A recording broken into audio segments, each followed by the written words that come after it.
There is much ado about something at the wide receiver spot in Kansas City. In this video, what I'm going to be doing is looking at what wide receivers might play this season for the Kansas City Chiefs, what their snap counts might look like, what their receptions might look like, and ultimately what their yard totals might look like. I think this season has the opportunity to be very transformative for this offense and possibly many more passing yards for Patrick Mahomes. Now, gone are MVS. Gone is Mecole Hardman. At least for now, we know how that goes. In Hollywood Brown. In Xavier Worthy. Look, the Kansas City Chiefs carried 7 wide receivers into the season last year, but 9 wide receivers ultimately ended up playing. As I went through these players and their stats from last season, the one thing that I kept as the constant was the total snap counts for wide receivers. I kept that constant at 2,906, despite the fact that I think it's very likely the Chiefs' offense will be on the field for many more snaps this season. However, with the addition of a player like Jared Wiley, I think it's possible the wide receivers could be on the offense could be on the field for more snaps, but fewer of those snaps go to wide receivers. So on the left-hand side of your screen there, you will see the complete wide receiver stats for the Kansas City Chiefs during the 2023 NFL season. 0 1,000-yard receivers. No one had 100 receptions. Rashee Rice was clearly the standout from that position group. You will see at the bottom of that the total snaps for wide receivers last year, 2,906. The total receptions for wide receivers last year, 205. The total yards from the wide receiver core, 2,411. If we go straight across to the projections for 2024, I have kept those snap counts the same, but I think that there could be upwards of 50 more receptions, 252 total, and 1,050 more yards from the wide receiver core, 3,464. That is what happens when you add a 1,000-yard receiver like Hollywood Brown on top of the wide receiver core that existed, replacing the former number 2 wide receiver Marquez Valdes-Scantling with a rookie in Xavier Worthy, who I think is going to have essentially twice the season that MVS had. So for Hollywood Brown to get 685 snaps, that is basically 41 snaps per game. 85 receptions is 5 receptions per game, and 1,100 yards is about 65 yards per game. All said, that is a 13-yard per reception average. And we've heard a lot about how brittle Marquise Brown is, but that snap count total of 685 would actually be the second lowest of his career, second behind only his 562 snap rookie season.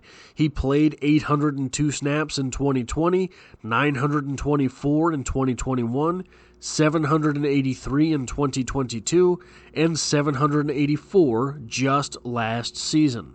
That would be his second highest receptions mark, bested only by 2021, where he had 91 receptions. It would be a career high in yards, beating his previous best 2021 with 1,008 yards. Call me a dreamer, but considering that he will be playing with the best offensive coordinator he has ever had and the best quarterback that has ever thrown him the ball, I believe that arguably the second best season of his career is absolutely doable. In this projection moving forward, I am projecting Rashee Rice to play just 10 games this season due to suspensions, possibly suspensions with an S. I'm not sure. This projection has him seeing 5 receptions and 58 yards per game, or 11.6 yards per reception. Now, the thing that really makes me hesitate here is that 415 snaps over 10 games is obviously 41.5 snaps per game. He played about 37 snaps per game last season, and I don't know how much you want to really cram him back in at full speed once he returns from whatever suspension may or may not be looming. Stats per game-wise, this is just a hair above his averages from last season. I think that considering he will have to be worked back into the offense, probably that is not a bad bet for where he will end up at the end of the season. And really, as long as the Chiefs are not struggling from a win and loss perspective, kind of what you're doing at that point is gearing him up for the playoffs anyway.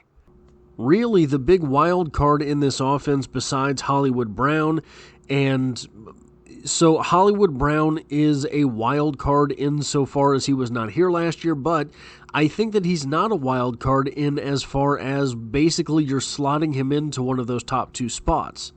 You have seen that he can absolutely be successful on an NFL field. Xavier Worthy, however, we have not seen that from.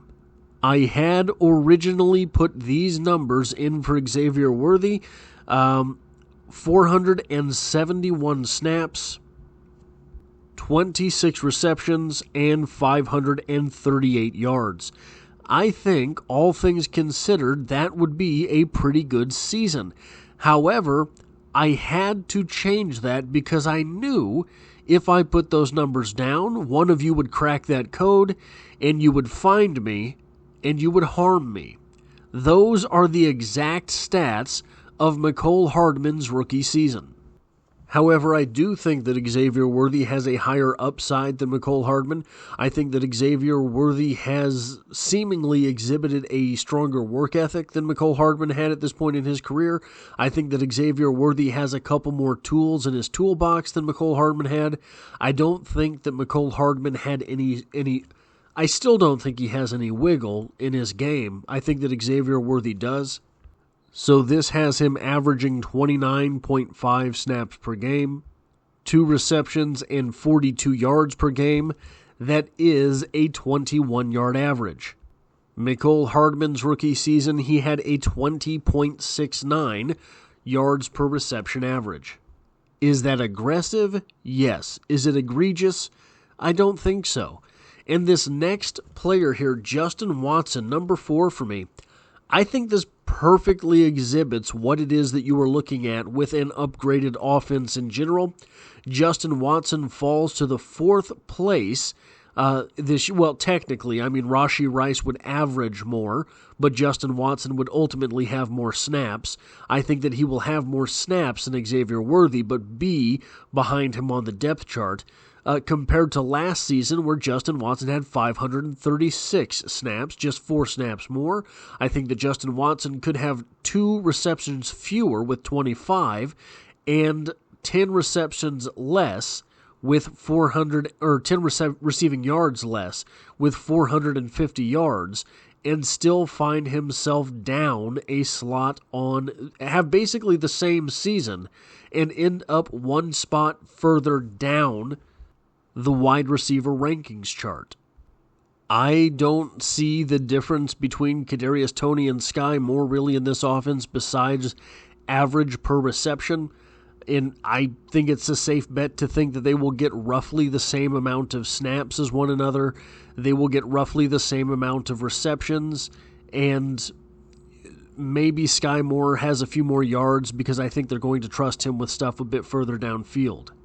I think that the number 5 wide receiver spot in this offense is going to be a little bit like the Chiefs' number 3 cornerback spot last season. Who wants it? Who doesn't? What week is it?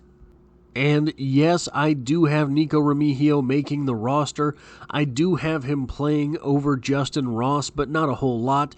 Nico Remigio with 183 snaps, 10 receptions, 100 yards. Justin Ross with 181 snaps, 8 receptions, and 80 yards. Ross with a marginally better season than last year. And finally, Montrell Washington matching his productivity from last year, 2 snaps, 0 receptions, 0 yards, immediately making him the Kansas City Chiefs' most consistent target. So at the end of the day, if you imagine that these wide receivers put up 3,464 yards, you imagine Travis Kelce having a 1,000-yard season, Noah Gray and Jared Wiley combining for some odd amount of yards too, we could see Patrick Mahomes back over that 5,000-yard mark very easily if this is what these wide receivers are capable of. If this is of what these wide receivers are capable. And remember, Patrick Mahomes' career high is not 5,000 yards. It's 5,250 yards. That is just 44.11 yards shy of the 6,000-yard mark. I'm not saying, I'm just saying. That is all I have for this video. If you like or appreciate what it is that I do on the channel, hitting the like button really does help me out, as it tells YouTube to share this video with other Kansas City Chiefs fans if you find yourself here by chance but not design. The Kansas City Chiefs are the only thing I talk about on this channel, dropping multiple videos every single week talking exclusively about the Kansas City Chiefs, so consider hitting that subscribe button. And as always, I hope to have you back for the next one.